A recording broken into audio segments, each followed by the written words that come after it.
Bada bing, bada boom. Go ahead and talk. Yeah, There we go. Sorry, everybody. Right. Welcome to the Games and Culture Podcast. For some reason, my settings were messed up, and we didn't have any audio for a second. But we're back now. Fabulous. Gotta love that. Every single time we do it live, we have an issue.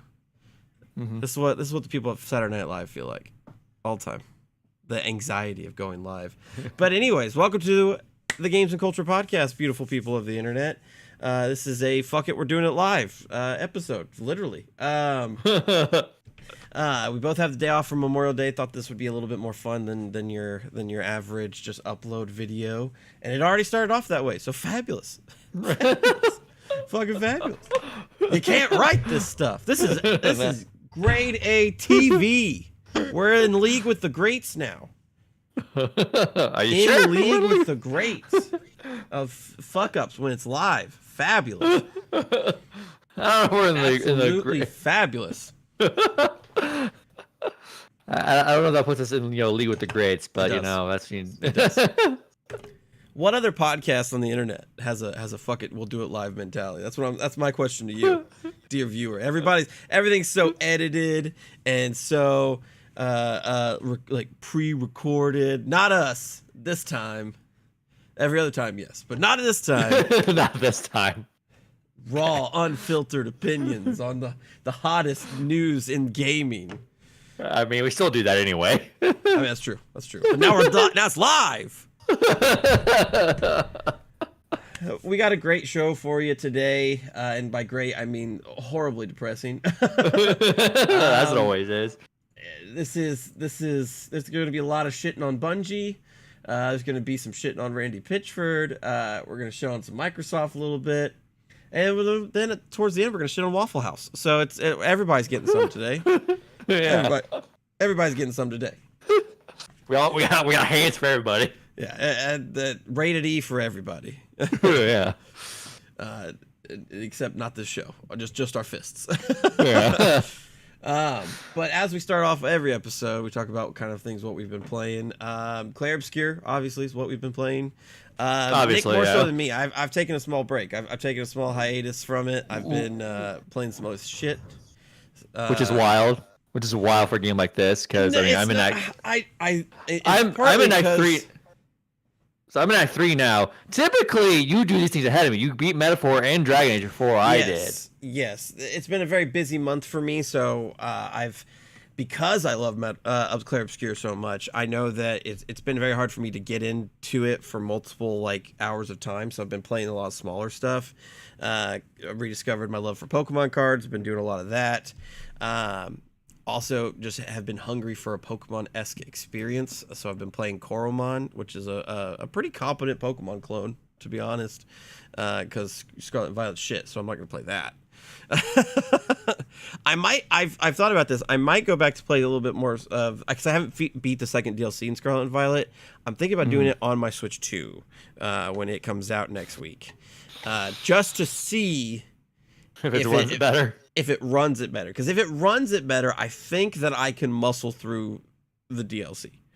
If it runs it better. If it doesn't, then Scarlet and Violet is probably one of the worst games ever in my opinion, and I will just not complete the DLC, which sucks because Terapagos is a really cool looking Pokemon, and I'd like to get him, but if it means going through the DLC, maybe not.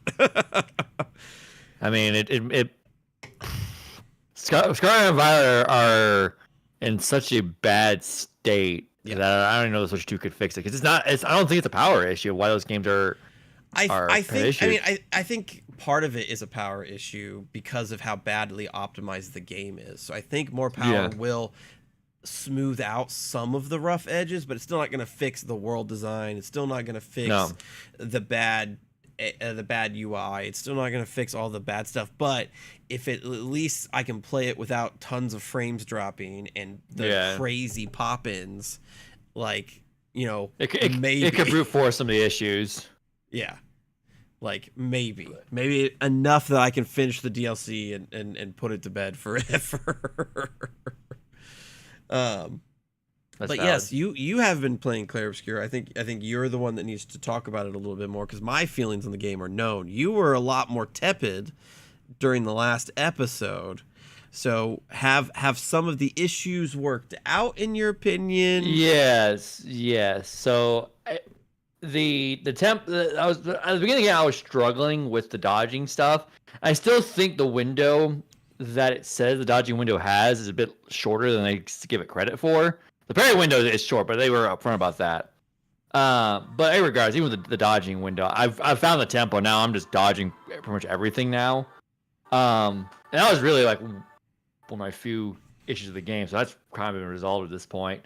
I mean, the story's just immaculate. Mm-hmm. I mean, there's just, this is very clearly the front runner for game of the year at this point. I don't even think it's a contest. Right? As soon as we're done with the show, I'm going back to playing it.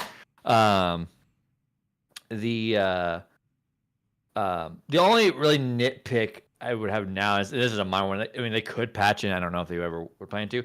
I feel like sometimes they get lost in like, not in the overworld, but like in the main areas.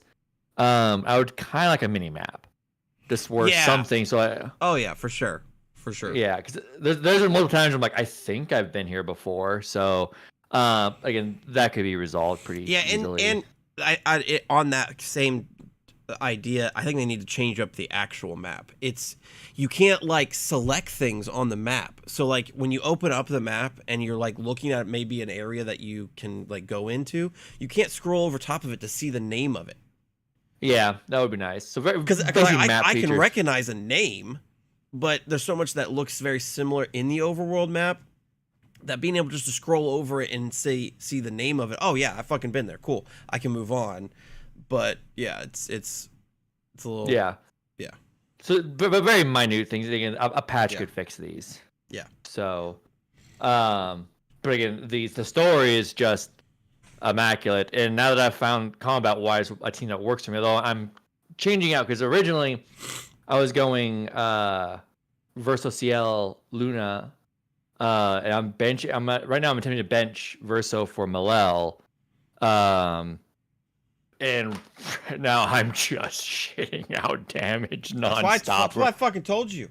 Verso was doing it too, but where I'm at in the story now, I got more abilities that you don't have. Well, yeah. And I will say those abilities are advantageous to Malel specifically. Yeah.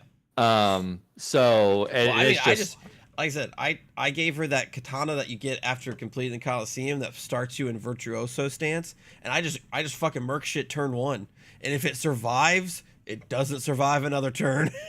So I have another weapon again. That's gonna be, I don't want to spoil it. Yeah. But I start stanceless, but I gave her the basic firebolt thing that turns her into defense, and you get AP off of every parry, and every dodge. So not just the one dodge you get for perfect parry, but it's just every dodge and continuing. So I do that way. By her next turn, she already has 9.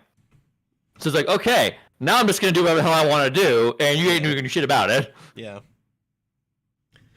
And like we were talking about on Friday night, like that's what makes this game like so special, is that there's so many different strategies that you can do across all of the characters, let alone just the ones that make up your team.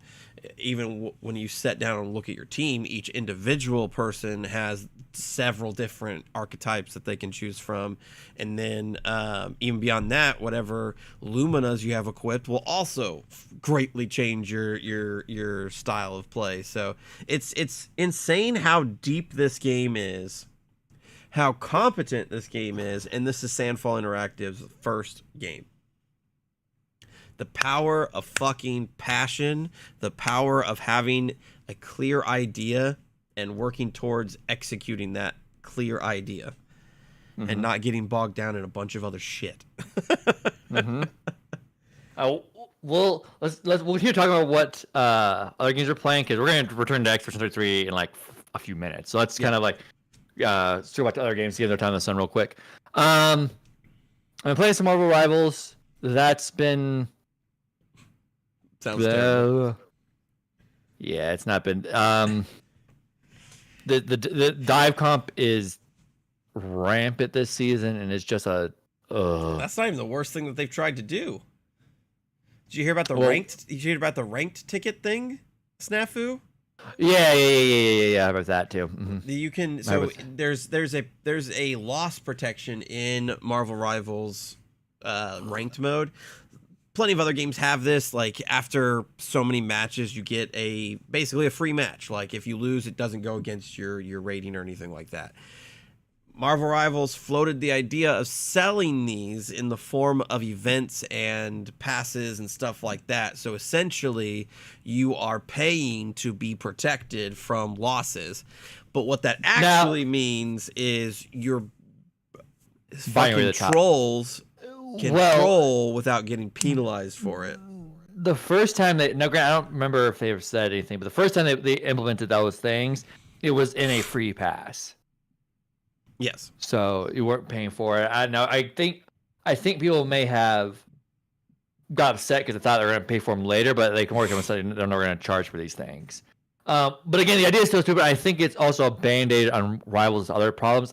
I've said this to people before. The honeymoon phase of this game's over. Yes. And like the game's warts are showing. The matchmaking in this game is horrendous. It's not even skill-based matchmaking. It's some sort of like engagement matchmaking system. So it actually is actively feeding you losses because it knows like, oh, I just gotta get one. I'll win. I'll have to get one more game, and it'll just keep you in loss because that'll keep you playing, and just crap like that. It's not a very good thought out system. And honestly, it just need to have some. I think it has some skill-based matchmaking in it. Yeah. I mean, it's a competitive game, so yes. It needs to have some skill-based matchmaking because there's plenty of people that probably just queue up for a game or two when they have a few minutes, and then they don't play for several days. Versus people that play every single day. Those two people should never be matched against each other at all. Especially if you want that more casual person to keep interacting with the game. Yeah. Do not do that. They also have that. Then the dive is horrendous right now, and their balancing issues are really showing their ugly head. And honestly, this upcoming patch for Friday, because on Friday starts the halfway point of the season, so we're gonna get Ultron. Apparently, people have already played him on the test server, and they're saying he's terrible. So like he doesn't have he barely heals, he barely puts any damage. It was just kind of like people were like, "How for scaring you? You made him like bad." That sucks. Two, like the balance ideas they have for this patch, just like, what are you thinking? So they decided to give Hawkeye, who's already a terror in the game, he has a team up with Luna coming in this new season that gives him ice arrows that go through walls. Why? Okay, hold on. How does an ice arrow go through a wall? Just from a logistical standpoint, I understand comic books. I understand. The fuck? Why couldn't it be a team up with Storm and they turn into plasma arrows, and that makes more sense to go through a wall than fucking ice arrows? But regardless, Hawkeye didn't need it. He was actually kind of overpowered. He has been since the launch of the game. Mm-hmm. They're also buffing Squirrel Girl because she needed that. They're nerfing a bunch of characters who did. I mean, Iron Fist is getting nerfed, which are okay, fair. Human Torch is getting nerfed. Groot's getting nerfed. It's like, okay, these things make sense. But it doesn't seem like things are being done in a very like fine-tuned way, or they're just kind of throwing crap at the wall type of way, and it's just like this is not going to work out long term. I've heard this story before. Sounds eerily similar to Overwatch, where the meta was rampant. I have said to other people I know that it feels like NetEase has gone to the Blizzard school of balancing, which is a very good school. That doesn't work out. That's not good. No. That's not good. That's bad. That's very bad. Yeah, so that's very bad. Like, they're not touching Black Widow, who's like the worst character in the game. It's just like, well, above Hawkeye, who's like stupid. Like it's weird. So we'll see how things are gonna progress, but I'm not. The game's already losing steam on Steam. Yeah. So its player count's not that high. It's still fairly high, but we will check. We have the technology. I mean, right now it's at 130,428 players, so still pretty high. Pretty high, but it's also a holiday, so yeah. Right now it's like normal peaks right now are like just shy of 150,000 players, but then it drops to 65,000 consistently. Mm-hmm. So definitely a far cry from 4 months ago when it peaked at almost 700,000 players. Yeah, and that's just the issue. It's they're doing. I will say they're doing a great job on the content front. They're constantly putting out free passes and free ways to earn stuff. You know, their cascade of characters is coming out at a decent pace. Pretty good pace, honestly. I mean, Emma was just 6 weeks ago. Yeah. And then Ultra's coming out on Friday, and then apparently after this season, they're going to start going once a month instead of 6 weeks. So content-wise, they're doing good with that, and it's much better than what Overwatch did, which when you were aware that, you know, a 2-year content and on that, which didn't help anything. So on that front, they're doing good, but you still need to balance the game correctly. And I think a lot of games do this. I don't think, well, depending on the game. Like fighting games, I understand balancing near the top. I get it, because it's real fighting games, really the people who are super into ones who play it. Marvel Rivals is not a game that should be balanced around the top, because this is a game with a massive casual player base. Yes. You don't balance around like, well, this character's over, you know, has this much ring rank and this remote and this. You kind of, it's hard to tell, but you kind of feel based around just what feels like bullshit. Like most casuals don't have a grasp on those type of like specifics, but if something just feels unfair, they're gonna have a problem with that. Yeah. But I mean, that's kind of the problem, right? That's the problem that every live service game has, is balancing for everybody. I mean, I've played League of Legends for fucking 14 years now, and I could tell you right now, they try to balance at the different levels of play, which is like casuals, mid-tier, pro play, but it never works out that way. It just never works out that way. And so if you're balancing for the bottom, pros are going to find a way to exploit and get the most out of characters no matter what. If you bounce towards the pro, you're going to miss some things that are causing problems for the more casual and not as good population. And if you balance towards the middle, I mean, the same problems will still arise. So it's a hard ask. I'll get that, but it's just like it does feel like there's just some. There's a hard ask in, you know, trying to shoot the apostle, but also just the homeless like they're not even trying, and it's completely missing the mark on addressing things. I think what they need to do is adopt a little bit more of a League of Legends style strategy, where League of Legends patches typically come out every like 2 weeks. And I think the problem with anything that has a battle pass is that they balance around the pass's time frames, and I think that is illogical and dumb. Because if you introduce a patch and it's causing problems, you should want to fix that problem as quickly as possible. But if you're waiting 6 weeks to do so, guess what? That problem's just going to fester and just kind of grow, and people are going to walk away from the game. Like I said, league patches, it's not every 2 weeks, but like they do it in a pretty regular cadence, not around their battle passes. Like a single battle pass can last like 6 to 8 weeks, but you'll get like 3 or 4 patches in that time frame, because they understand that the game is ever evolving and stuff. They also have a PBE, a public beta environment that they do kind of test things out and make changes to. That still doesn't stop the stupidity from hitting the live game, but it does help. Some of the more extreme shit does get caught on the PBE, and they work it back towards the center. So I mean, maybe that would be a good idea for them, because they have the test server, but the test server really just like a pre-thing towards the main patch going live. Like, so it's a week ahead of time. I feel like it would be nice if, like, okay, they have, like, they're just throwing the ideas into the. Is the test realm available for everybody? Because any league player can join the PBE. I'm assuming for PC players, yes. Console players, no. Yeah, yeah. I would say console players no, but if anybody can join it, then I think they just need to take more of the feedback that's being given to them.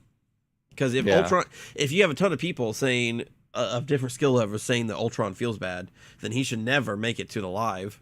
He needs to be reworked before making it there. Because I mean that's a lot of feedback you're being given that says he's not good.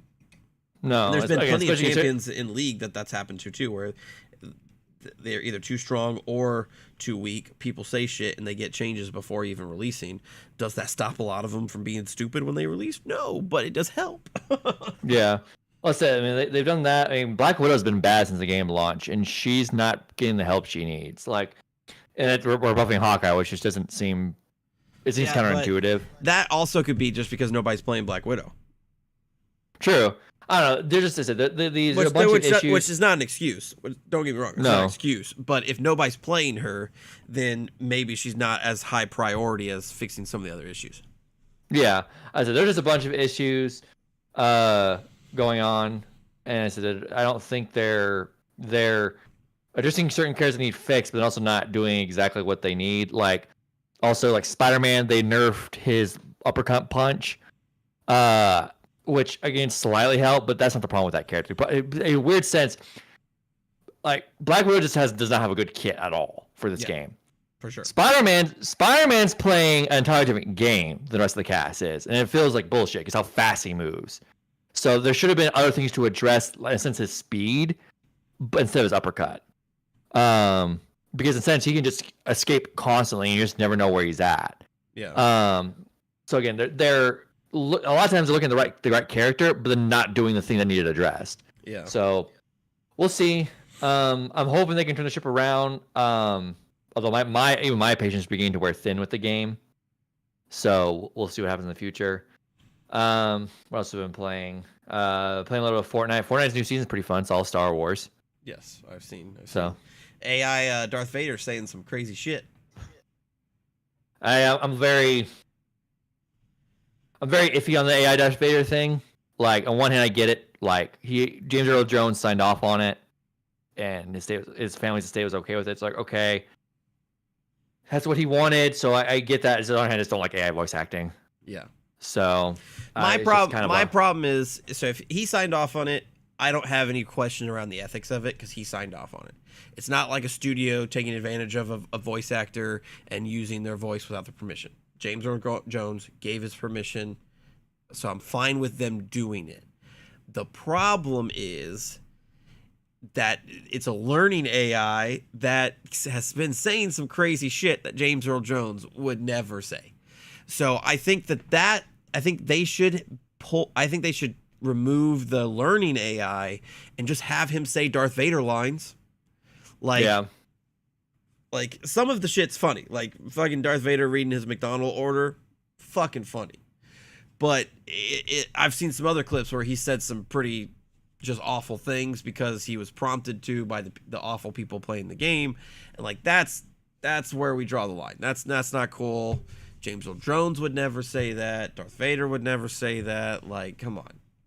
Yeah. Like, who at Epic thought that this was where this should be? Like... Well, I mean, that's the problem with these AIs. They're really hard to control. Yes. So I think that this is a separate issue, but like the technology that's behind these things is not where these people say it is. Yeah, for sure. I just wish that they used AI to recreate the voice and do some like Fortnite voice lines for Darth Vader, instead of making it like a learning generative AI that people can interact with proximity chat. Like I don't know who greenlit that. That was fucking dumb. Because when you give awful people a mouthpiece, they're gonna say some crazy shit. And that's just more than just video games too. That's America's motto right now. Like, honestly, that's America's motto right now. Yeah. That's all I'm playing. What else we went through what you're playing. So yeah, like I guess Koromon and playing a lot of Pokemon TCG. It's been a lot of fun. I have a super soft spot for trading card games. I fucking love them. And it's just fun. It's just so much fun. Yeah. So Well, I guess back to the news, and we'll back to Expedition 33. Yeah. It's doing last quite episode. well. Yeah, last episode was 1 million copies sold. This episode, 2 million. Next episode, 3 million, and after that, who knows? But yes, just 12. This was happened earlier in the month, so a little bit old to the news story. It might be quickly approaching 3 million. But just 12 days after its release, Clair Obscur hit 2 million copies sold. It's important that these are sold, not players, because a lot of fucking people are talking about player counts and stuff lately. But this is 2 million copies sold. According to the publisher, Kepler Interactive, releasing very near the Oblivion remaster didn't hurt at all. And in fact, they say that Clair Obscur actually benefited from Oblivion's release because it boosted excitements for RPGs, which I think it's interesting. Looking at an IGN article about it, Kepler Interactive senior portfolio manager Matt Harada told the game business last week, "We always knew that Expedition 33 had a very specific identity. When I was in the press, I saw the Western-style RPG and the Japanese-style RPG as having quite different appeals and audiences. I knew plenty of people would play an Elder Scroll games that wouldn't necessarily play Final Fantasy and vice versa. Also, by the time that we rolled around, we had momentum of our own, and we felt pretty confident that we could stand beside it. I think there were other aspects like the price point we were at and the inclusion on Game Pass, so we knew that we would have a lot of interest around the game. We were confident in that, and it went as well as it could have possibly gone in our eyes. And actually, proximity to Oblivion didn't seem to harm us at all. In many ways, I think it just drew attention to quality RPGs that week, and everybody was thinking and talking about the genre, which I think is so fucking cool and so fucking humble. Just talking about the facts of the matter, not shit talking, not nothing. It's so refreshing. Chef's kiss. He also said recently, looks like it was published yesterday. I'm looking at an article on Games Radar Plus. The lead says that Persona 5 is the best game in the world when it comes to battle depictions in UI. He said, I think Persona 5 is the best game in the world when it comes to battle UI design. I was greatly influenced by the dramatic camera changes every time the player operates and how it unfolds like watching a movie. Yeah. I think what makes Clair Obscur such a high quality product is the devs behind it were passionate about this genre. They looked to their peers, knew what was good in their peers' game, looked at ways of incorporating their own versions of those things, and making a quality product. I mean, you can see the Persona influence in the menus. You can see the Final Fantasy kind of like cutscene design, how things are very, very dramatic, and the music helps the story flow. You can see the Final Fantasy influence again in the overworld map. Like, that looks straight out of the PS1 era of Final Fantasies. And then sprinkle in a dash of From Software and a dash of French culture, and bada bing, bada boom, you got a video game. I cannot sing these guys' praises enough. I am a Sandfall Interactive fan for sure now, and they are up there in the pantheon of dev studios with Larian and CD Projekt Red and Insomniac as just like, holy shit, these people care about their video games. That's what the industry needs right now more than anything. Yeah. I mean, as I said, more than likely this is going to win Game of the Year this year at the Game Awards. Like with GTA 6 now pushing to 2026, the floor is open now, and I don't want to crown it just yet, just because like obviously there's still over half the year to go. Yeah. But just looking at what's left, I'm kind of going. I think like Ghost of Yotei will get nominated because Sony open world games always do. Yeah. But I don't think it will beat it. Yeah, I can't name a single game that I think that will beat it this year. I mean, we do have Death Stranding 2, maybe. We do have Key 3 here in a few weeks. with Summer Games Fest and stuff. So I mean, unless it's like a shadow drop, I mean, who the fuck knows? I just don't foresee anything beating it. I know Death Stranding 2 looks really cool. I'm sure that it might get nominated. Ghost of Yotei, I think, is a lock for a nomination. I think Blueprints. I don't know if you've played any Blueprints. I've played a little bit of it. It's very, very compelling and engrossing, but nothing. I would say nothing in the last, like, I would probably say 2 years. Nothing in the last 2 years has pulled me in as hard as Clair Obscur has. No. Even though I'm taking a small hiatus from it, that's mostly because I'm sick and tired of playing it on the Steam Deck, and I've been busy. So I want to play it in full 4K HD fucking gloriness on my PC rather than 720p at 30 frames per second and low settings on my Steam Deck. Because I want to experience the game as it's intended. So I think that this game's just all encompassing. Yeah, and but even with that, I mean, like, I haven't seen this type of like fervor of like this game's what it shows what the industry needs to, there's issues since Baldur's Gate, because the other thing with Larian showed, this is how you can make a game and the right way, and this is doing the same exact thing. So, and I don't think our studios and their games gonna have that type of story. So, with it being the drivers like that, I don't see. I fully expect we're gonna see those 33 devs on the Game Award stage in December. Yeah, accepting a Game of the Year award. Yeah, I can't. I don't. Like I said, unless something comes out of fucking complete left field, I don't foresee anything taking it. Pokemon ZA, not even close. Ghost of Yotei, definitely get nominated. Death Stranding, possibly get nominated. Borderlands 4 looks really great. Could get nominated, probably not. Prime 4, but even still, like I said, if someone's able to do it, their work is cut out for them. But yeah, there's just too much in this game's favor right now. Yeah, because there's a lot in this game's favor, and so the game itself is just phenomenal.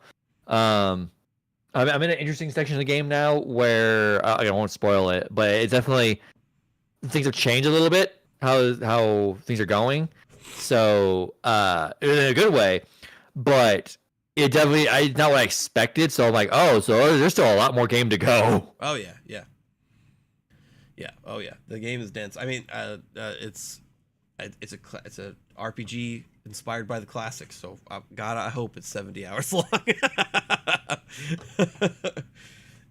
Maybe we don't hit Persona 5 Royal Heights of 130 hours, but if we're sitting in like 75, that'd be fine, I think. Yeah. So this is phenomenal. They said that they really don't have plans for DLC, so they may be going to work on a new game. I don't know what they're doing, but where they're doing next, I'll be there. Yeah, it's a shame too, because Sea of Stars DLC came out. Speaking of like solid RPGs, Sea of Stars DLC came out, and I'm like, fuck it, I don't give a shit. I have a new shiny RPG to play with. And that game's so good too. Yeah, that game's fucking phenomenal. But yeah, Sandfall Interactive, friends of the show, if you're watching, love you. Cannot wait for your next game. Just hats off to fucking Sandfall. So fucking cool. So fucking cool. Let's talk about some companies that aren't fucking cool. They do not pass the Larian Sandfall Interactive chill test. These companies are the worst. They suck. They need to go to school at Larian Sandfall Institute of Ethical Game Design. Yeah, who is queuing first? Who's getting stabbed? Bungie Bungie. bungled marathon already, and the game's not even out yet. Let's talk about it. Bungie. Lots of news about Bungie last week. They showed off Marathon a few weeks ago. We talked about it on the podcast, both of us. Not really sold on it. Most of the internet not very sold on it. Some people that got into the alpha, it was all a mixed bag. Some people liked it, some people didn't. Most people said this game should have came out 5 years ago during the extraction shooter craze. So even before all of this shit that we're going to talk about, not a great space for Bungie to be in. But then it was so much worse. Yeah, it became so much worse. So a war on two fronts for Bungie right now. First off, plagiarism, something that's very serious in the industry, something that's very serious culturally right now around AI and all this kind of stuff. People's art is being stolen left and right. And when it's a big company, it's really easy to fucking notice. So Marathon developer Bungie has been accused of and has now admitted to stealing artwork used in the current build of Marathon from an artist who first published the work in 2017. I'm looking at an article from Paul Tassi over at Forbes about it. The artist is called Anti-Real, who posted several comparisons of her work and existing Bungie Marathon assets, which go far beyond inspiration and are often direct one-to-one lifts of images, words, and symbols, and even Anti-Real's own personal logo. One of her statements. Yep. Bungie is, of course, not obligated to hire me when making a game that draws overwhelmingly from the same design language I have refined for the last decade. But clearly my work was good enough to pillage for ideas and plaster all over their game without pay or attribution. Just crazy. The art style that that Marathon is going for is like cyberpunk influence and stuff like that, and this artist Anti-Real has been doing the art for a very, very long time, and there's just like straight up full asset rips. I mean, it's not even like an AI copied it and they just didn't know what was going on. The artwork is too identical. You're like, no, this is a direct lift. Yeah, this is absolutely direct lift. I mean, the human chose to do it. Yes. And Bungie admitted to it. Bungie said basically in a statement that the artist that had worked on those assets is no longer with the company, but they have basically said that they're gonna fix it, but they basically tried their best to sweep it under the rug. Here's the thing: you can't fix that. Like, the problem is, most of the time you could fix certain plagiarism things, in which this isn't the first time Bungie has gotten caught for plagiarism. Yes. But the problem with this specific instance is it's not just in some random like promo artwork they did. It's in the game itself. Yes. It's the foundation of the whole thing. So I don't know what exactly you can do with that. Apparently, those reports now, I forget where it's coming from. You probably can look it up. But apparently, Sony has now rescinded all like paid marketing plans for Marathon now. Probably because they have to have their legal team like comb through it. Yeah, well, I mean, so that even goes to Bungie themselves. Bungie had a kind of like ride along alpha kind of showcase with some of the devs. And so they were supposed to be playing the game and talking about it. They decided, because of how many stolen assets are in this build of the game, they decided that they could not do that. And so it's just two of the devs talking to each other for 45 minutes, not showing any gameplay at all because of how many stolen assets were in the game.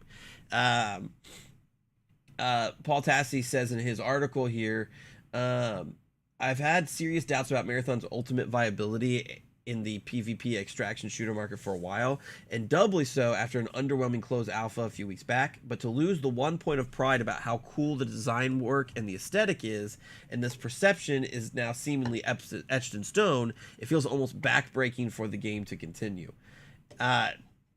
Going further to say that the well is now poisoned, because no player now can be like, what did Bungie actually create? What part of this is stolen? Who knows? Yeah, when I first heard this story, I was like, okay, fucking, of course Bungie had done it again. So my first reaction was like, they could at least,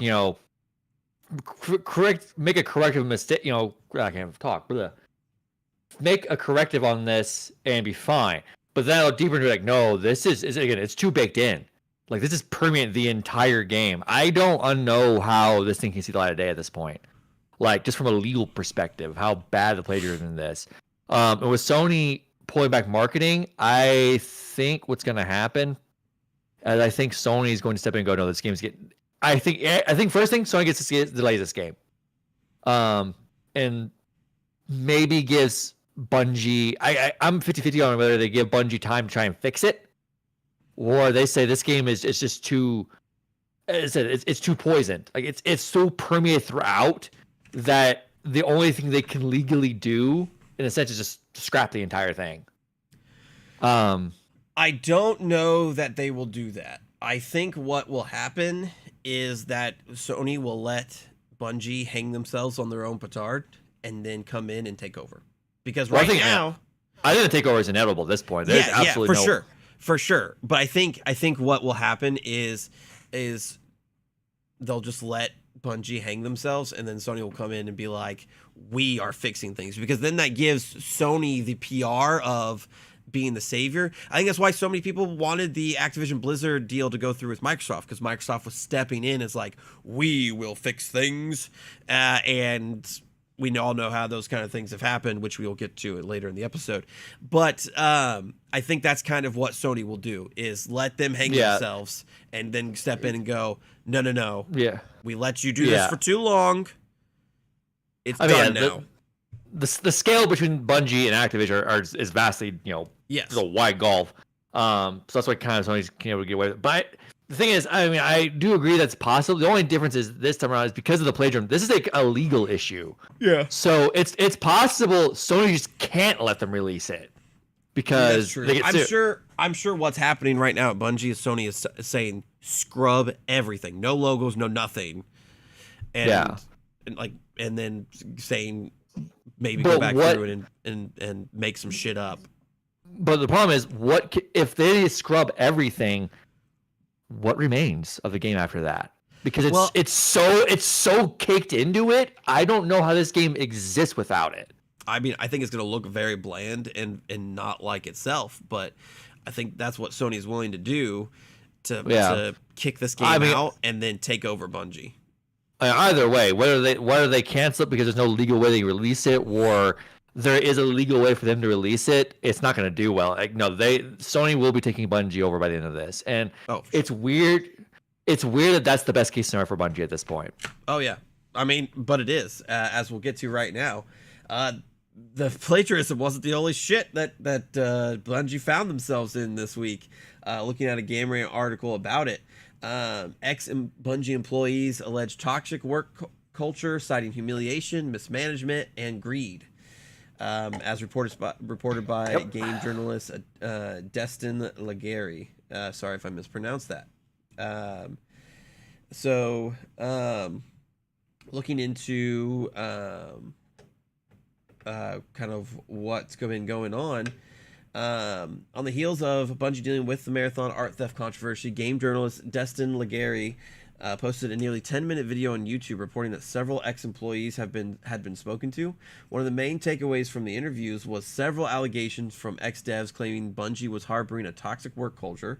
Other points raised against Bungie's work ethic included humiliation, HR working in their own best interests, and leadership mismanagement.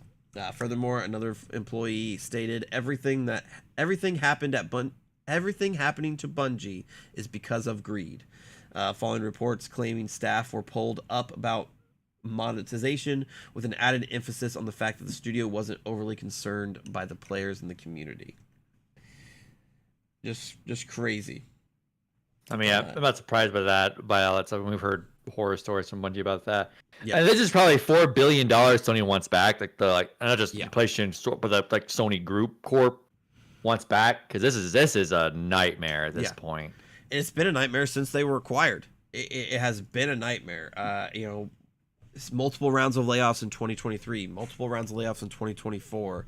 A brief bright spot with Final Shape, but then Bungie quickly burned all of that goodwill, and just massive mismanagement since then. Destin's video also talked about Destiny 2 subscription, as the studio considered giving the shooter a standard subscription service. A previous Destiny 2 data mine regarding the subscription was deemed fake, but Destin's video noted that the team pitched a subscription, but the idea was vehemently shut down. Additionally, the journalist sources claim that Bungie's management was supposedly hell-bent on monetizing Destiny 2.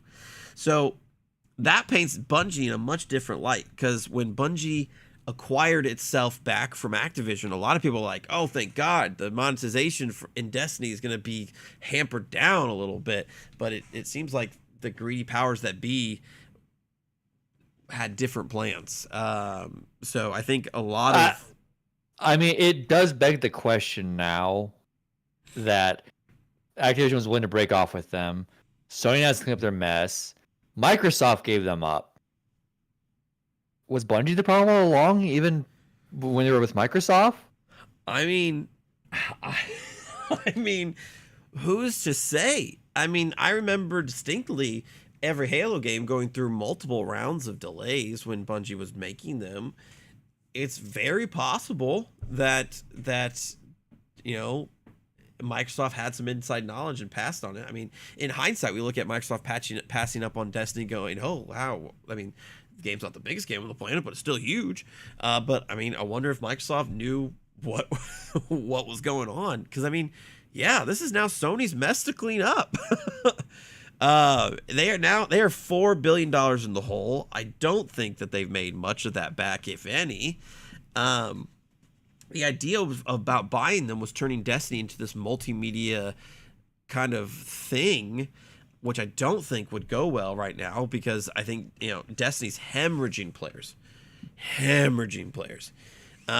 So if they announced a Destiny movie or TV show, would people show up to watch it? I don't think so. At least not enough to make back the $4 billion that Sony spent thus far. So Sony, in the last round of layoffs, we reported that Sony had taken some of the misplaced Bungie devs and formed a new studio.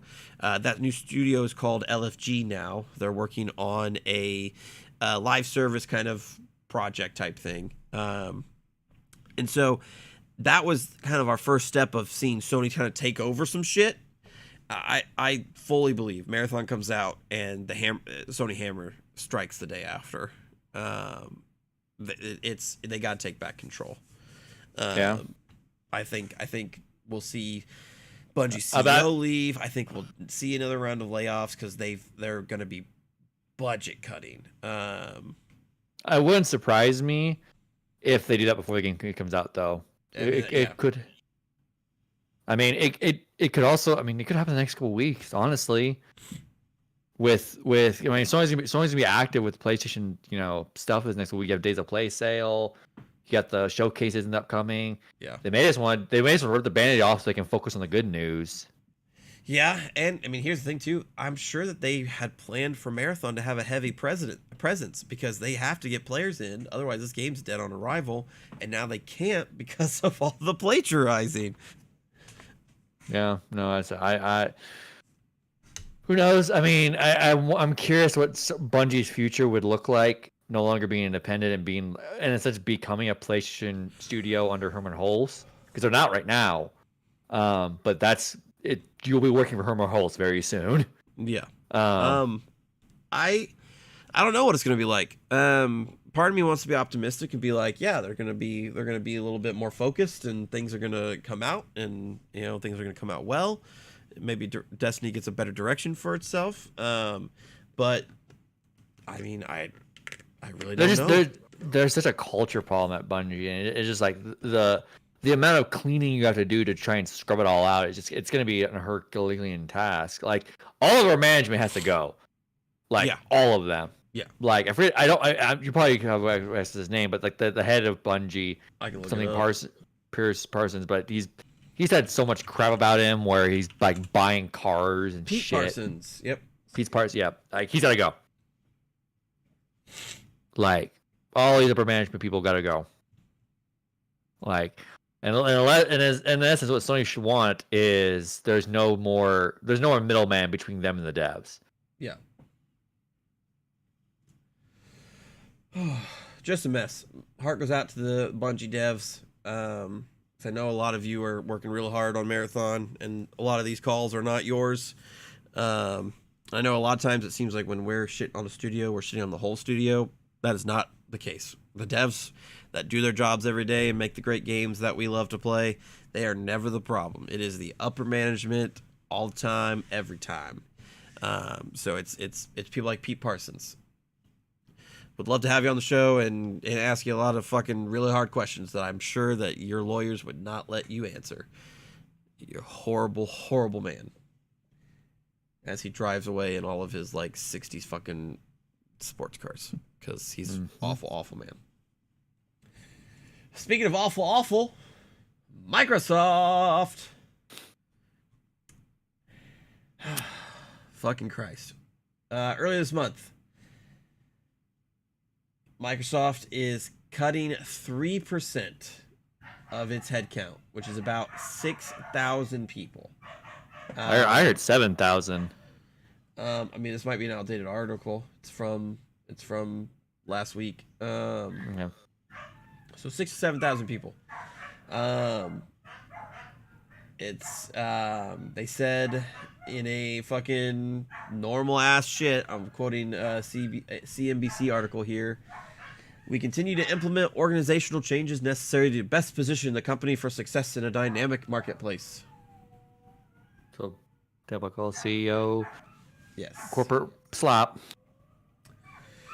At the end of June last year, Microsoft had 228,000 employees worldwide. On Tuesday, Washington State said the company was reducing headcount tied to its Redmond headquarters by 1,985 people, including 1,510 in office. So, in total, it's likely Microsoft's largest round of layoffs since its elimination of 10,000 roles in 2023. Just continued layoffs.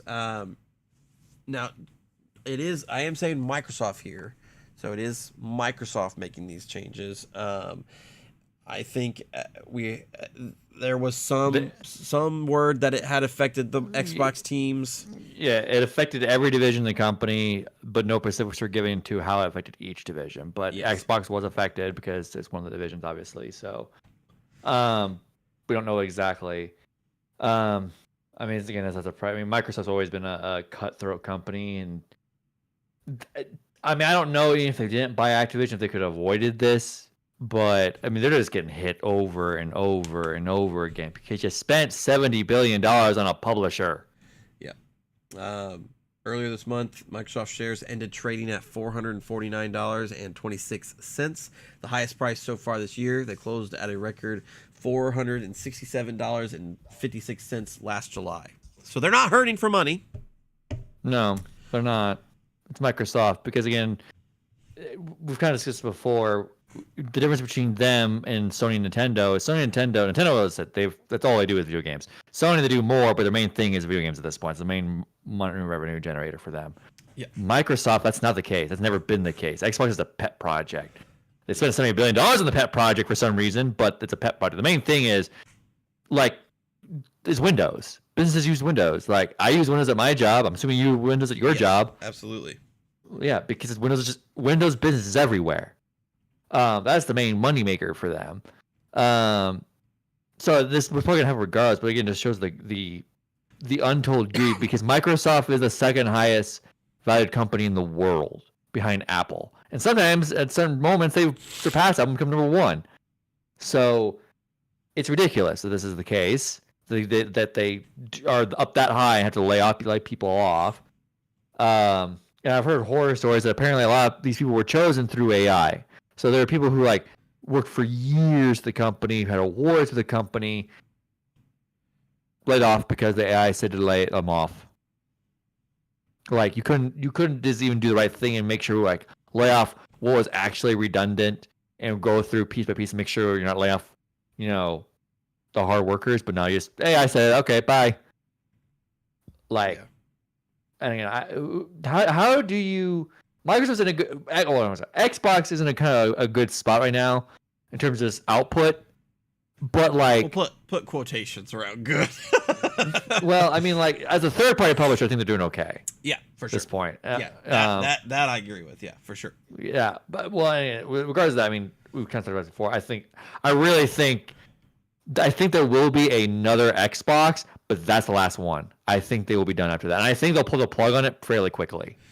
I think that I have a little different opinion. I think that the next Xbox is just going to be like a more streamlined PC.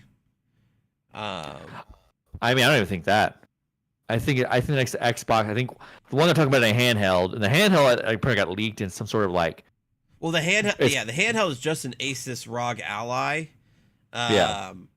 with an Xbox button, and the Xbox Store like preloaded on it. Like it's like kind of like how the Steam Deck has the Steam OS. It's kind of like that, where the Xbox Store is a little bit more like controller friendly kind of thing.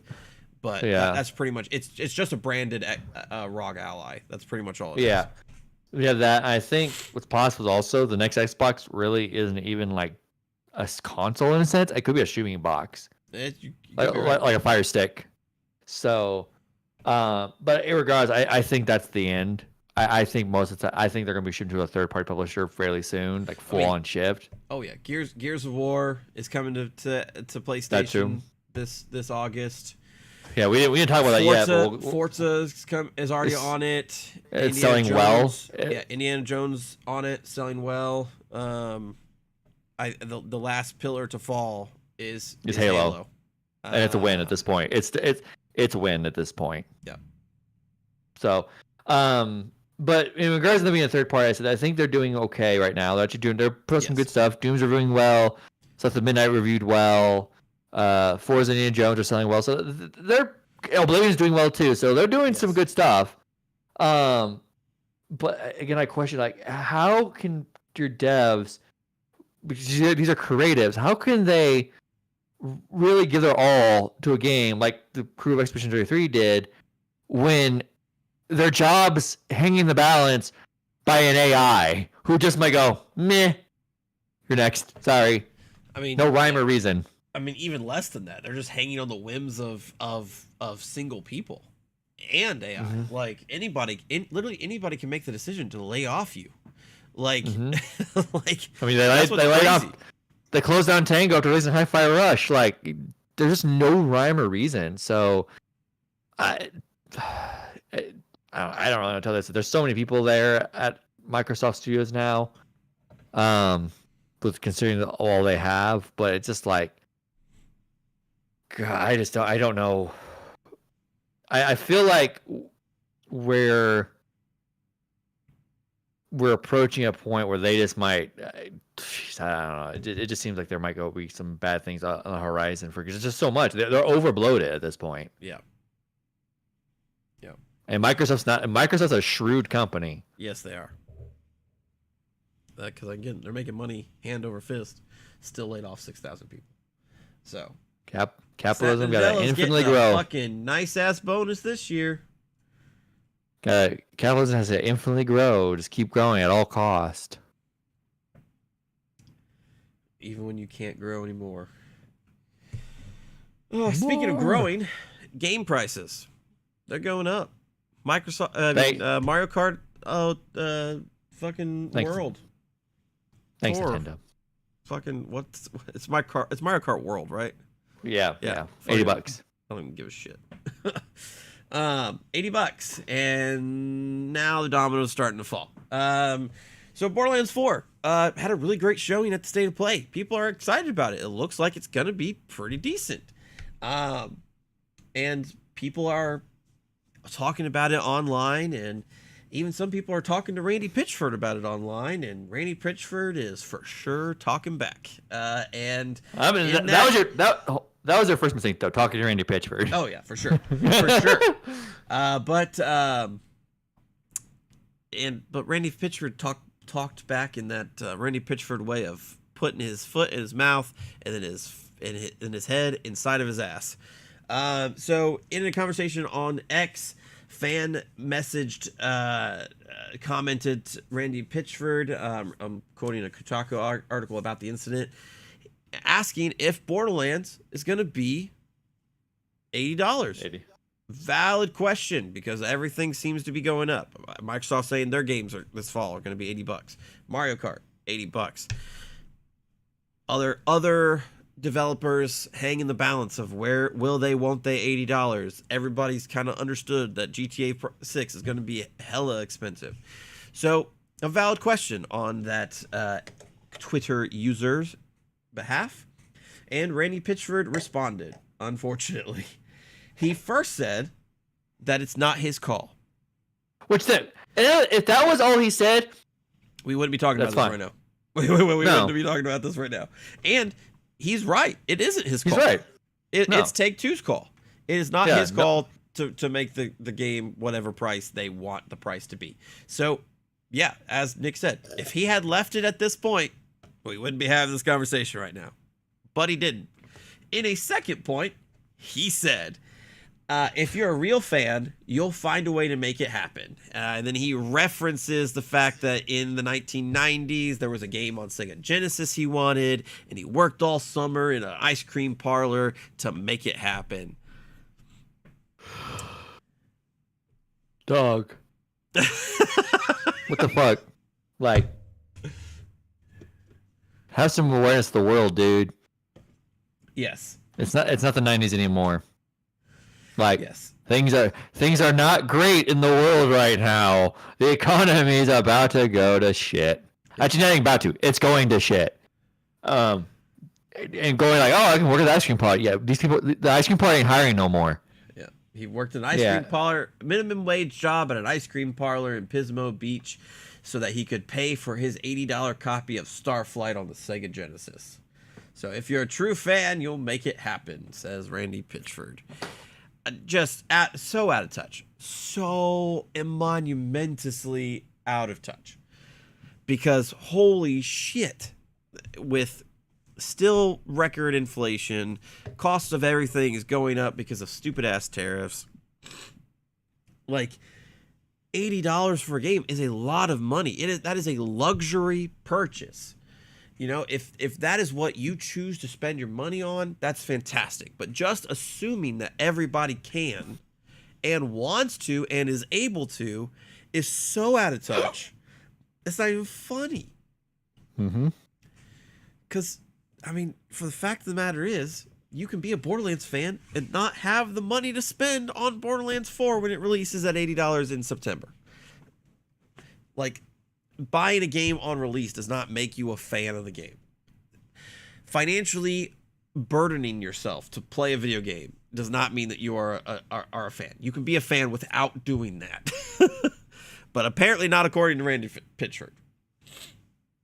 Right. Like, I just mentioned that the game looks good, and part of me is like, I don't want to buy it now. That's valid. I mean, and what's dumb about what's also dumb about what he's saying is also, dude, one, games have to do more than just appeal to their own fan base. Especially a game the size of Borderlands 4, you need casual for that type of game. And on top of that, dog, you know the reception for Borderlands 3. I know he knows Borderlands 3 wasn't that great. Yes. So like, there's a lot of people who were hesitant because of it. So it's like, that's a lot of people who were fans became no longer fans because of 3.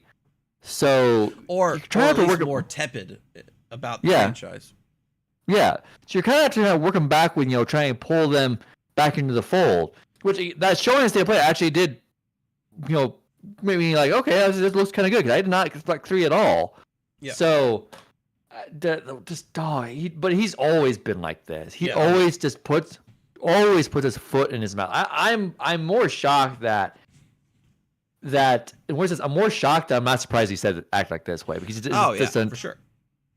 Because of that, how does Take-Two or anyone else not sit him down with PR and go, dude, you need to shut up? Oh, I'm sure they have, and it didn't work. But he's the face of the company. Like, Randy Pitchford is Gearbox, so I think there is a fear of him exiting the company, but. You also, how the fuck are you this blind to the world Like, nobody wants to pay $80 for a video game. You have to offer a package good enough for me to want to spend $80 on a video game. Mm-hmm. And if he could have just went like, hey, look, this is not my call. I don't have control over this, but I do think that we're putting together a package that will make it worth $80. I think if he said that, I think we'd be praising him. Because, I mean, he's saying, look, I'm sorry that it's $80, but I'm doing everything I can to make it worth that $80. Yeah. And I think that speaks confidence. That makes me want to spend the $80. But instead, you're like, real fans will make it happen.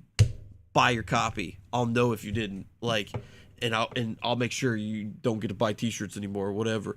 Like, it's not, you can be a true fan and not be able to afford a game. Mm-hmm.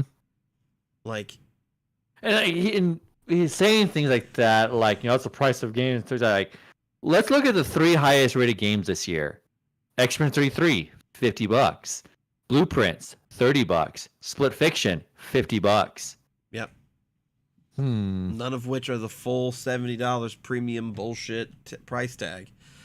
And I think those 3 will stay on top even after we get through the fall rush of games.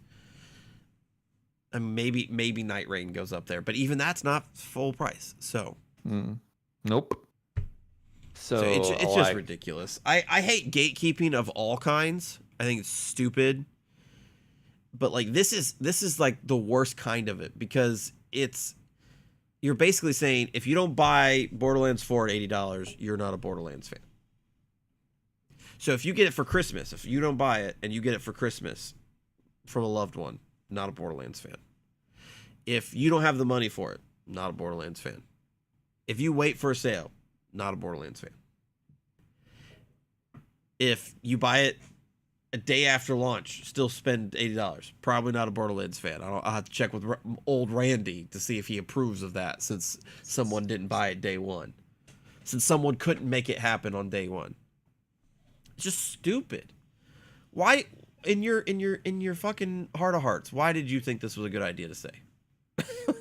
Like, be honest. People crave transparency from people like Randy Pitchford. Just say, hey, it's not my call. I don't get to choose the price, but I can assure you, everybody at Gearbox is making sure that this game is worth $80, making sure it's worth $100, making sure it's worth $120, because we've packed so much content, so many guns in this game.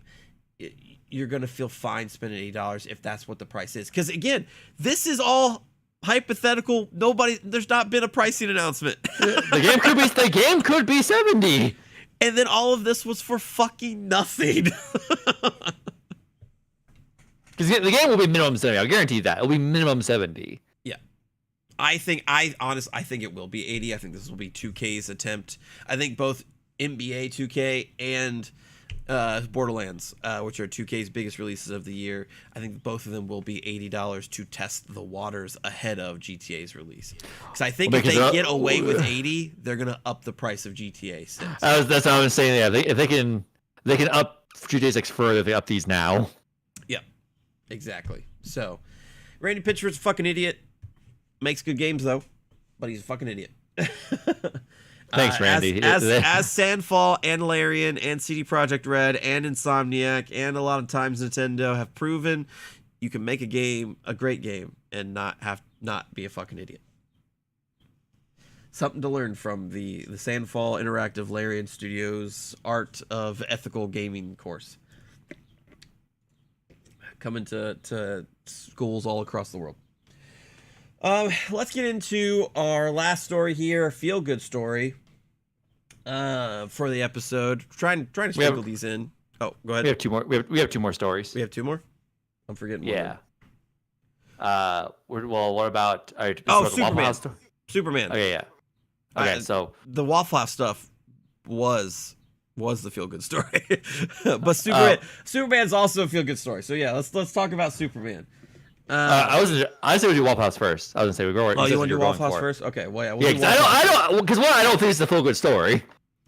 I think it's a feel good story because someone's trying to make it happen. Someone's trying to make it happen. I mean, so what we're into is apparently Harada, the director of Tekken 8, has said that he's trying to contact Waffle House to get a Waffle House stage in the game, but they're not returning his calls. Yep. So here I have his Twitter post about it.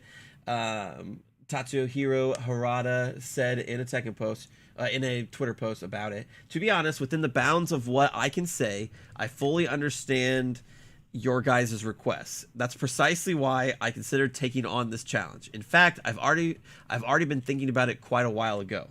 Over the past year or more, I've actually tried to make contact through several different channels with Waffle House. However, and this is purely my own speculation, I suspect the lack of response may be due to the fact that the project I'm known for revolves around fighting-themed video games. By the way, no response equals very rare case. That said, if, like I suggested earlier, using a different name or format is acceptable as long as the core message is maintained, then I would be willing to seriously consider and explore this again. Talking about turning Waffle House into a fighting game stage in Tekken because of the Waffle House meme that there's just fuck tons of fights at Waffle House. I think that this makes Harada one of the coolest people in gaming after he was already one of the coolest people in gaming. Oh, yeah. From the Harada angle, yeah, it's great. Because, I mean, like, one, he's going through it now because Tekken 8's not in a great spot right now. Yes. And he's, like, apologized. He's been very apologetic about it, and which is not normal for him. Usually, you're very, don't ask me for shit type of dude. But, hey, he realized there's issues with Tekken 8 right now, and he's, like, sorrowful and wants to fix it. There's also doing that and trying to make sure Waffle House happens. Like, hey, I appreciate him trying. Because, again, I've told this before. At EVO last year, he was at the stage, and while he was exiting, the crowd was chanting Waffle House. Like, he's trying to do it for the people. Yeah. But Waffle House, though, cowards. Bunch of cowards. I'll be honest with you. I do not like Waffle House. I think it's shit food, shit environment. I do not like Waffle House. Okay? I don't think it's shit food, but, like, I get why. Food. It's shit food. I think everybody forgets that it's shit food because of nostalgia or for the meme, whatever. But it's shit food. Like IHOP, Denny's, all better breakfast places. Local spots are better breakfast places than Waffle House. But I am a fan of Waffle House in a fighting game setting. That has always screamed perfection to me. I think that if it happens, I bet you the next year's EVO with Tekken will be nothing but Waffle House. And honestly speaking, what a great advertising campaign. Like, Waffle House is going to soak up so much free advertising from just doing this that I think that they would see a noticeable increase in sales. Yeah, I'm talking like 1 or 2% up, like because of just the stupidity of the marketing.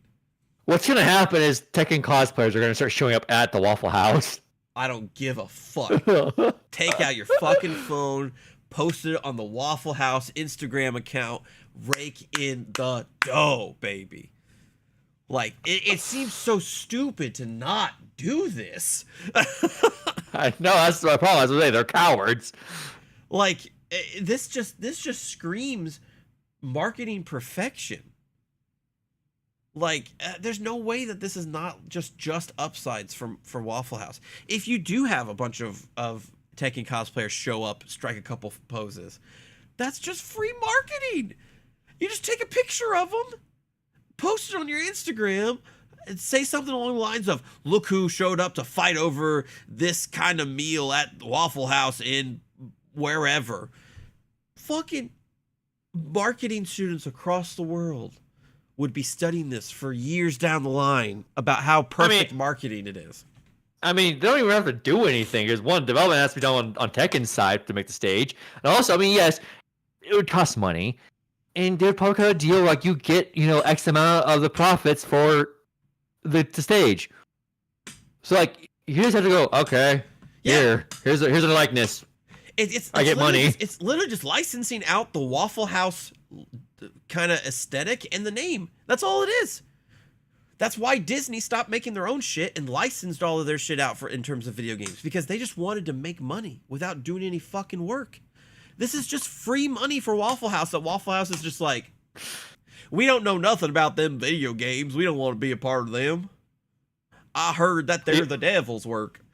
I mean, even though Tekken's probably biggest region is like south, and Waffle House is big in the south.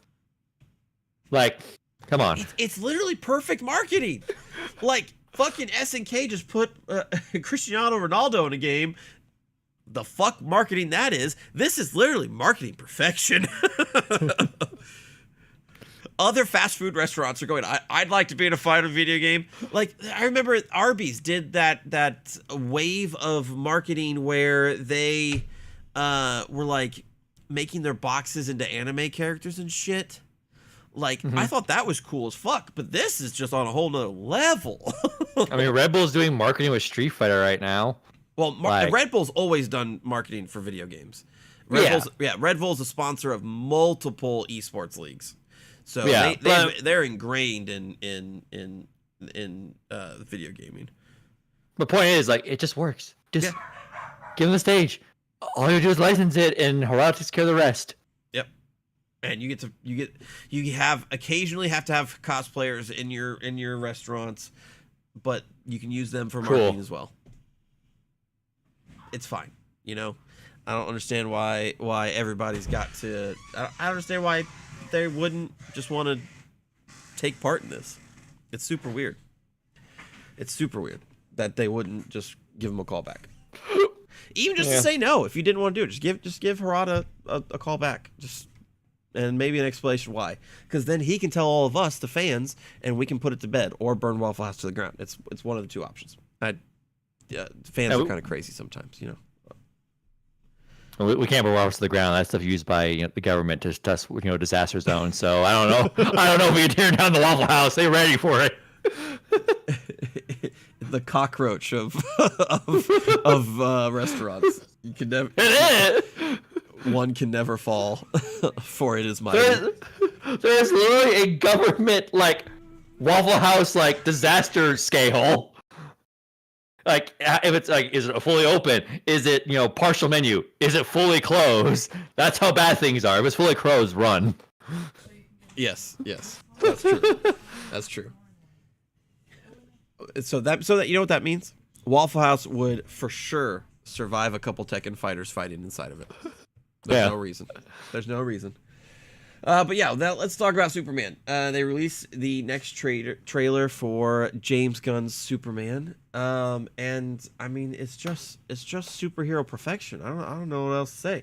This is coming from me, the guy with the giant Marvel light right above my desk, and all the Spider-Man stuff that you see behind me. I'm most excited for Superman this summer. I can definitively say that. Like, I'm very excited for Fantastic Four. I still need to go see Thunderbolts. I've heard great things about it. But these Superman trailers are just getting me in my feels. I'm just James Gunn is probably the best comic book movie director ever. I think we can start saying that. He's up there. I mean, he's the man's case. I mean, it's one thing you can tell by watching. If you actually know DC Comics and know Superman, you can tell immediately from that trailer that James Gunn does know Superman. Like, he actually knows the character, because Zack Snyder certainly didn't. No, not at all. The trailer opens with Lois and Clark kind of having a conversation. Lois fully knows that he's Superman. Jokingly says, "You'll let me interview Superman?" And Clark agrees. So they sit down, and in the moment that sold me, Lois starts recording or whatever, and Clark changes his voice from being kind of just like a normal dude to definitively Superman. Like, that's fucking Superman.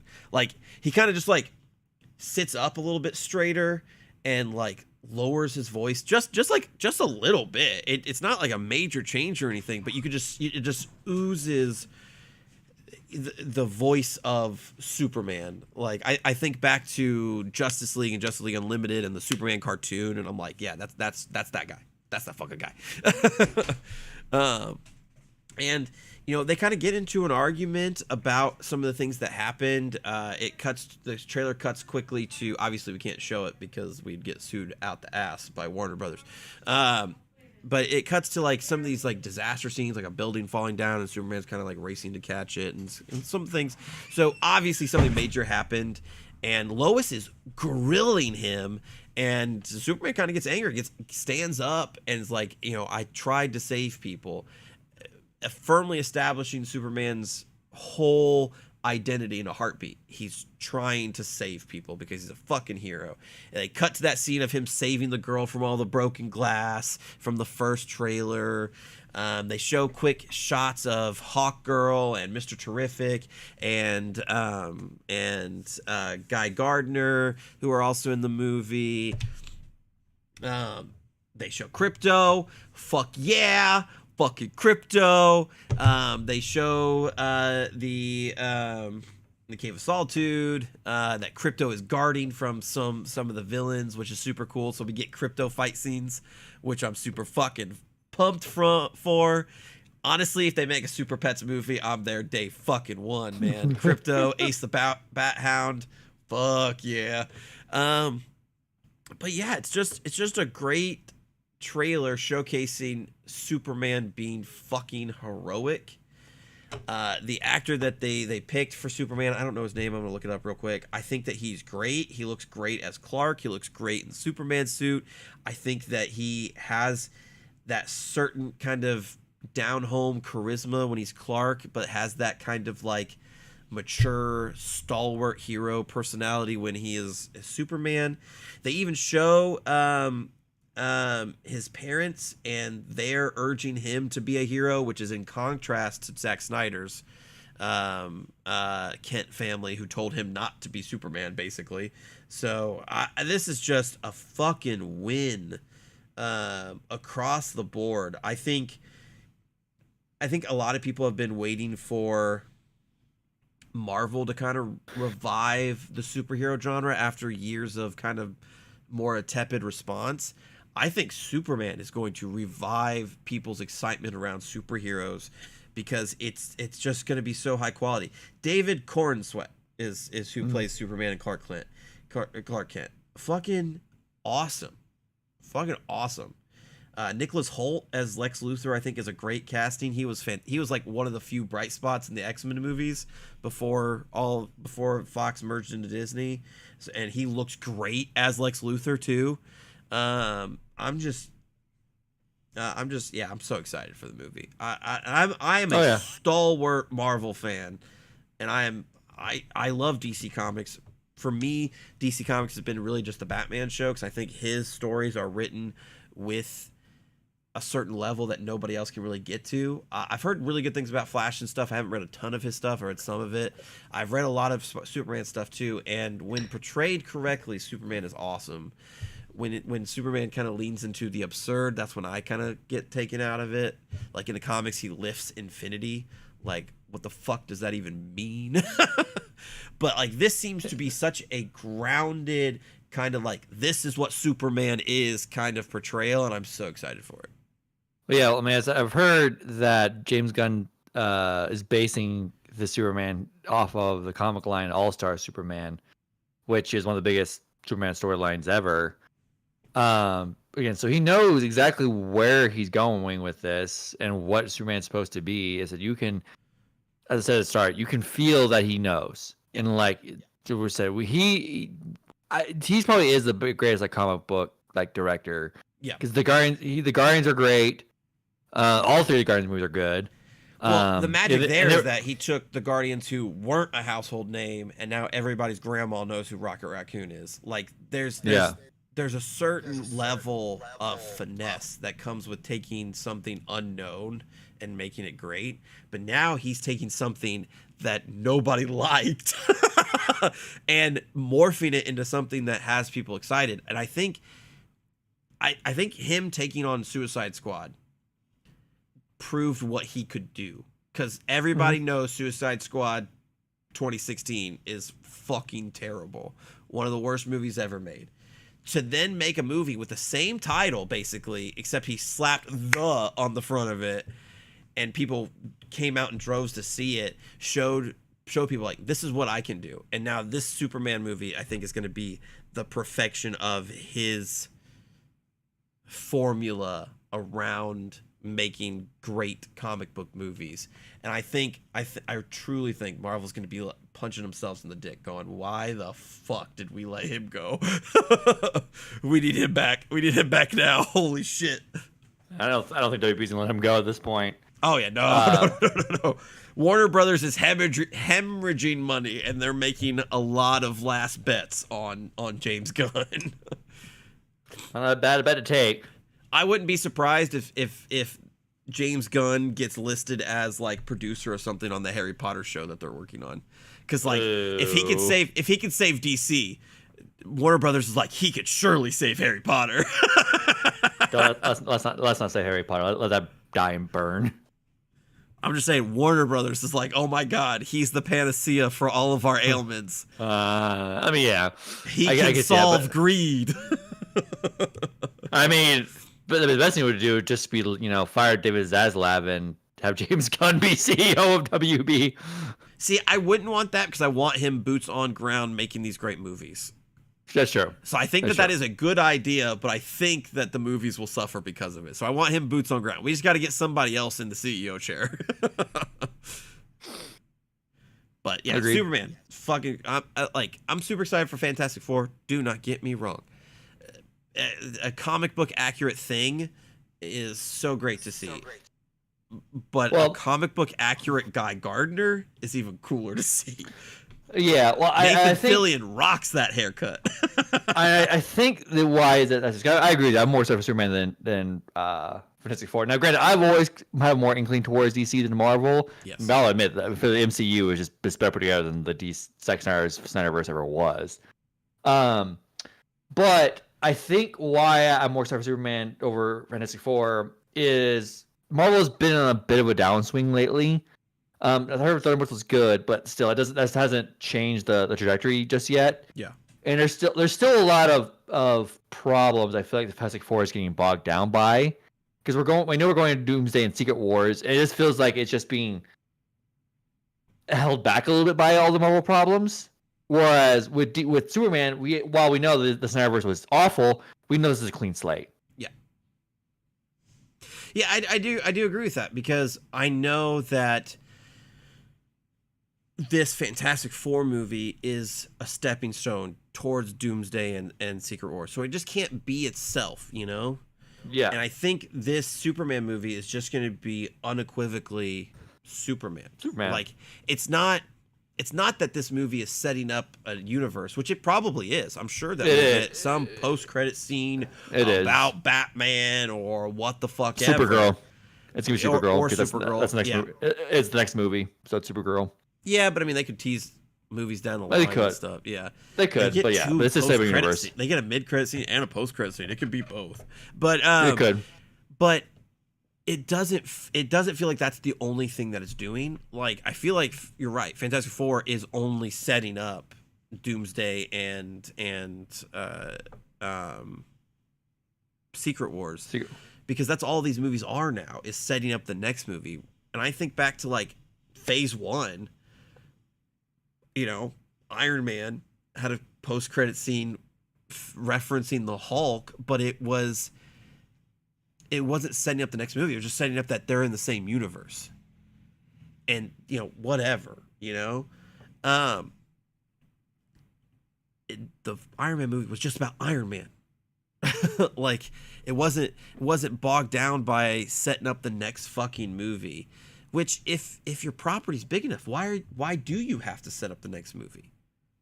You could just make a movie and let it hang on its own merits, and then make another movie and let it hang on its own merits. Like, you could have them tie into each other without having them have to set up the next one. I mean, Guardians of the Galaxy Volume 3 hangs on its own merit. It's fantastic. Yeah. Yeah, and I would say Guardians 2. Yeah, I would say Guardians 2 doesn't get bogged down by setting up Infinity Saga stuff either.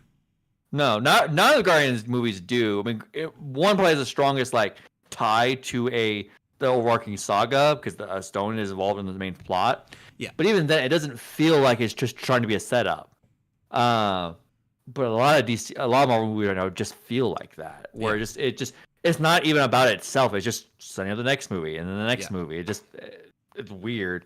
As I said, so Marvel's not in a great place right now, and it is kind of retroactively hurting Fantastic Four a little bit.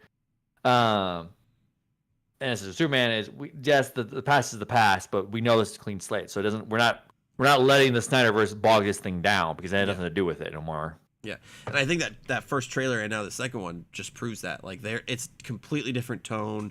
The tone is hopeful. The movie is bright. Like, there's so many bright colors, and it's like shot during the daytime instead of only at night. Like, there's just so many things that set the two movies apart, and I think James Gunn made sure to do that so that everybody knows, like, this ain't Zack Snyder's Superman. This is the Superman, and I can't wait. I'm super excited. I just hope that they don't get into anything too crazy too quickly. Like, I don't need Crisis on Infinite Earths this early. Just give me some good fucking superhero movies. We don't need any like climactic fucking saga ending fucking episodes or anything like that. Just give me a good movie, please. Agreed. Agreed. Well, that's gonna do it for the news. Let us know in the comments. Are you gonna go see Superman? I am. Are you gonna see Fantastic Four? I am. Are you gonna play Marathon? Maybe you have played Marathon in the beta, the alpha. How did you like it? Is Bungie going down in a hell in a handbasket? Let us know what you think in the comments. They pretty much are. The Sony acquisition is affirmed. But let us know your opinions in the comments, and we will see you all in the next episode. Well, we got. Did you quit? No. Okay. Okay. So I was gonna say, their next thing is probably gonna be the Summer Games Fest. Oh yeah, that's true. That's on. Next couple weeks are crazy busy. We got Summer Games Fest, Switch 2 launch next week. It's gonna be fucking busy. Mm-hmm. And just like last year, we will be covering as much of it as humanly possible. The Summer Games Fest presentation, Microsoft's presentation. We'll probably do Devolver Digital again because they always have some fun stuff. It really just depends on scheduling and how much we're playing our Switch 2s. Yeah. We'll do Forever and on a Sony announce if we're doing shows. We'll be there too. Yep, as always. So be on the lookout for those things. Answer the questions in the comments, and we'll see you guys in the next video. Adios.